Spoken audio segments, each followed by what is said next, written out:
آیت نمبر 227، 28 اور 29 کا مطالعہ کریں گے۔ ان آیات میں اللہ رب العزت فرما رہے ہیں کہ جو فرعون اور اس کے سردار ہیں انہوں نے موسیٰ علیہ السلام کو اور اس کی قوم کو دبانے کی کوشش کی،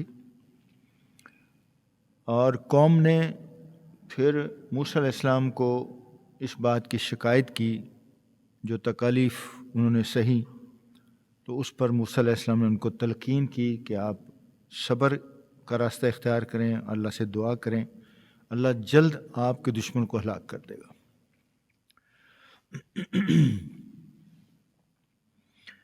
آئیے دیکھتے ہیں کہ اللہ رب العزت کیا فرما رہے ہیں۔ وَقَالَ الْمَلَأُ مِن قَوْمِ فِرْعَوْنَ، اور سرداروں نے کہا جو موسیٰ علیہ السلام جو فرعون کی قوم میں سے تھے، أَتَذَرُ مُوسَىٰ وَقَوْمَهُ لِيُفْسِدُوا فِي الْأَرْضِ۔ أَتَذَرُ مُوسَىٰ وَقَوْمَهُ، کیا تو فرعون کو وہ مخاطب کر کے کہہ رہے ہیں سردار کہ کیا تو موسیٰ کو اور اس کی قوم کو کھلا چھوڑ دے گا کہ وہ زمین میں دنگا فساد کرتے پھریں، زمین میں فساد مچائیں، وَيَذَرَكَ وَآلِهَتَكَ، اور کیا تو ان کو چھوڑ دے گا کہ تجھ کو اور تیرے بتوں کو الہ نہ مانے، یعنی تجھے اور تیرے جو دیے ہوئے بت ہیں، باقی قوم کو اس نے بت دیے ہوئے تھے جو کہتے ہیں گائے کا مجسمہ تھے، گائے کے مجسمے کی طرح، گاؤ مجسم شکل میں تھے کہ جب میں تمہارے سامنے نہیں ہوتا تو پھر اس کو آگے رکھ کے تم جو ہے وہ عبادت کرو۔ تو وہ کہہ رہے ہیں کہ تو ان کو موسیٰ علیہ السلام کو اور ان کی قوم کو چھوڑ دے گا ویسے ہی کہ یہ زمین میں جو مرضی چاہے کریں، اور یہ تجھے بھی الہ نہ مانے اور تیرے معبودوں کو بھی الہ نہ مانے۔ قال سنقتل ابناءهم ونستحيي نساءهم۔ قال، اس نے کہا، اب فرعون اس کا جواب دے رہا ہے اپنے سرداروں کو، سنقتل ابناءهم ونستحيي نساءهم، کہ تم کیا کرو کہ ہم ان کے لڑکوں کو قتل کر دیں گے اور ان کی لڑکیوں کو جو زندہ چھوڑ دیں گے، جس طرح وہ پہلے کرتے تھے۔ موسیٰ علیہ السلام کے آنے سے قبل یہ معاملہ بھی ہو رہا تھا، اور اللہ نے، حالانکہ موسیٰ علیہ السلام کو بھی قتل کیا جانا تھا، لیکن اللہ نے ان کی والدہ کے دل میں یہ بات القا کر دی کہ تم اس کو صندوق میں بند کر کے دریا برد کر دو۔ تو وہ دریا جو تھا وہ اس کے جو ہے محل کے اندر سے گزرتا تھا، دونوں طرف محل تھا۔ تو اس میں جب یہ آیا ہے صندوق، تو اس کی بیوی نے اس کو پکڑ لیا، جب کھول کے دیکھا تو اتنا خوبصورت بچہ تھا، وہ کہنے لگے یہ کتنا خوبصورت بچہ ہے، ہمارے ہاں بچہ بھی نہیں ہے تو کیا ہم اس کو پال نہ لیں؟ تو وہ پھر آگے لمبی سٹوری ہے، اس نے کہا نہیں یہ ہو سکتا ہے یہی بچہ ہو، اس نے کہا بہرحال بچہ تو بچہ ہوتا ہے۔ اس نے جب اٹھایا تو اس نے داڑھی، موسیٰ علیہ السلام داڑھی کھینچی، اس نے کہا دیکھو یہ کیا کر رہا ہے۔ پھر میں نے آپ کو بتایا ہوا آگے کہ اس نے پھر ایک کوئلہ منگوایا، اور اس نے پھر انہوں نے کوئلہ کو منہ میں رکھ لیا، تو بہرحال وہ آگے معاملہ ہے۔ لیکن مقصد یہ تھا کہ اس وقت بھی یہ لڑکوں کو کاٹتے تھے اور لڑکیوں کو زندہ چھوڑتے تھے تاکہ یہ ہماری خدمت کریں گی۔ اب اس نے پھر دوبارہ یہی حکم دیا کہ ہم ان کے لڑکوں کو قتل کر دیں گے اور لڑکیوں کو ہم چھوڑ دیں گے، زندہ چھوڑ دیں گے۔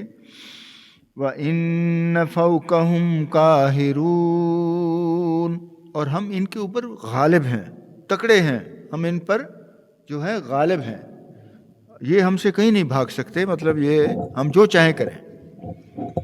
ابھی بھی دیکھو بنی اسرائیل والے کہتے ہیں کہ فلسطینیوں کو مارنا تو کوئی ایسی بات نہیں، جیسے جانور کو مار دیا ان کو بھی مار دیا، ہم جو چاہیں ان کے ساتھ کریں۔ یعنی وہی خناس ہے ان کے ذہنوں میں.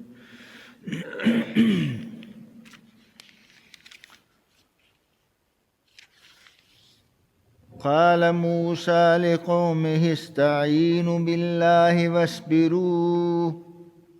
موسیٰ علیہ السلام نے کہا اپنی قوم سے استعینوا باللہ واصبروا کہ تم کیا کرو، اللہ سے مدد مانگو، اللہ سے، اور صبر کرو. اب دیکھو نا، استعانت جو ہے ہم نماز میں بھی استعانت مانگتے ہیں. ایاک نعبد و ایاک نستعین، اے اللہ ہم تیری عبادت کرتے ہیں اور تیری ہی مدد چاہتے ہیں، تجھ سے ہی مدد مانگتے ہیں. اور موسیٰ علیہ السلام نے اپنی قوم سے بھی یہی کہا کہ آپ اللہ کی استعانت مانگو اللہ سے اور صبر کرو. اب صبر بھی بہت بڑا ہتھیار ہے اور اللہ سے استعانت مانگنا بھی بہت بڑی بات ہے، کیونکہ اللہ تو ہر ایک کی دعا کو قبول کرتے ہیں. ہر بندے سے 70 ماؤں سے زیادہ پیار کرتے ہیں، ہر بندے سے. اور پھر کوئی دعا رد نہیں جاتی، یا تو فوراً قبول ہوتی ہے یا کسی وجہ سے مؤخر کر دی جاتی ہے. اگر اس کے نصیب میں وہ چیز نہیں ہے تو پھر اس کے نامہ مال میں اس کے اجر لکھ دیا جاتا ہے. ان الارض للہ، انہوں نے کہا کہ زمین تو اللہ کی ہے. زمین، یہ ساری زمین جو ہے اللہ کی ہے.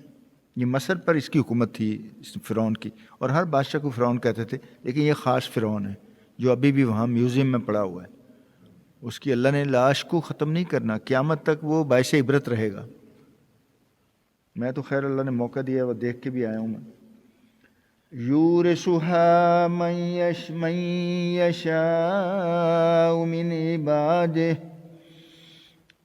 یورثھا من یشاء من عبادہ، وہ جس کی چاہتا ہے مدد کرتا ہے اپنے بندوں میں سے.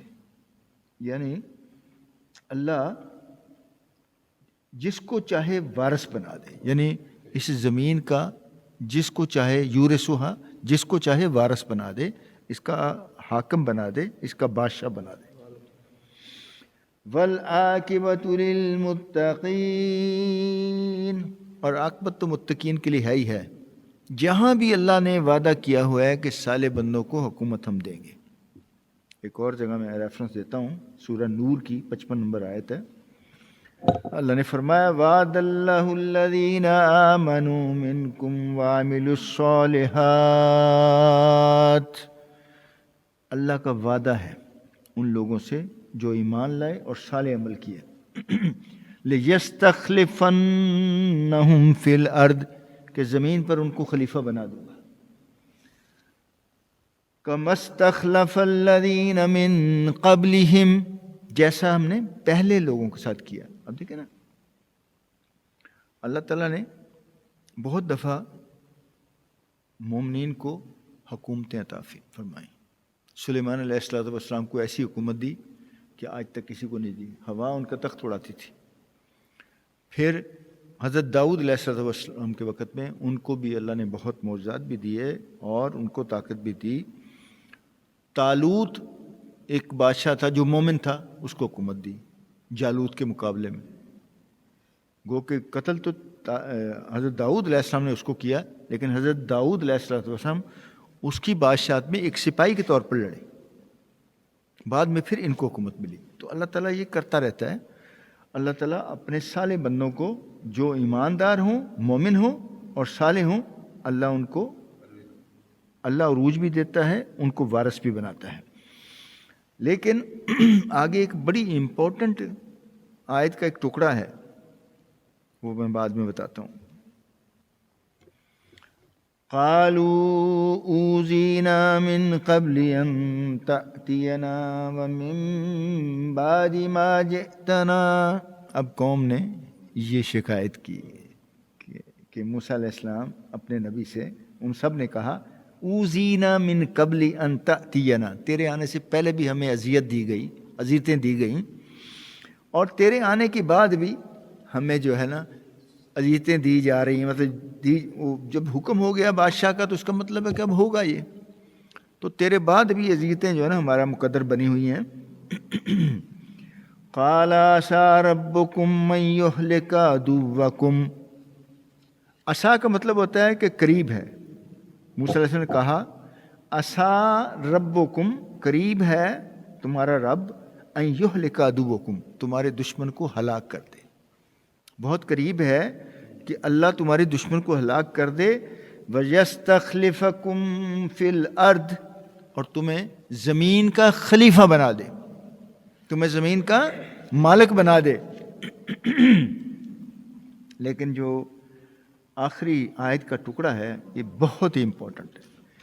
فَيَنْظُرَ كَيْفَ تَعْمَلُونَ، پھر اللہ دیکھتا ہے تم کیسے کام کرتے ہو. کیا تم میں اور ان میں فرق ہے؟ کیونکہ مفسرین نے لکھا ہے کہ اللہ تعالیٰ دو باتوں کو دیکھتا ہے کہ کیا یہ حکومت جو ہے، یہ نئی آنے والی حکومت عدل و انصاف قائم کرتی ہے. سب سے پہلی بات عدل و انصاف، اور دوسری امر بالمعروف کر رہی ہے یا نہیں کر رہی، یعنی نیکیوں کا حکم دیتی ہے اور برائیوں سے روکتی ہے. اگر یہ دونوں کام نئے لوگ کرتے ہیں تو اللہ راضی ہو جاتا ہے. پھر اللہ اپنے سوتے پھٹوا دیتا ہے، ان کی مدد کرتا ہے، ان کے خزانے بھر جاتے ہیں، ان کی فصلیں جو ہیں بے بہا بہتر ہو جاتی ہیں، بیماریاں ختم ہو جاتی ہیں، برکات آ جاتی ہیں. تو اس لیے ایک حدیث مبارکہ کے ساتھ بات کو ختم کروں گا. بہت پیاری حدیث مبارکہ ہے، بہت خوبصورت.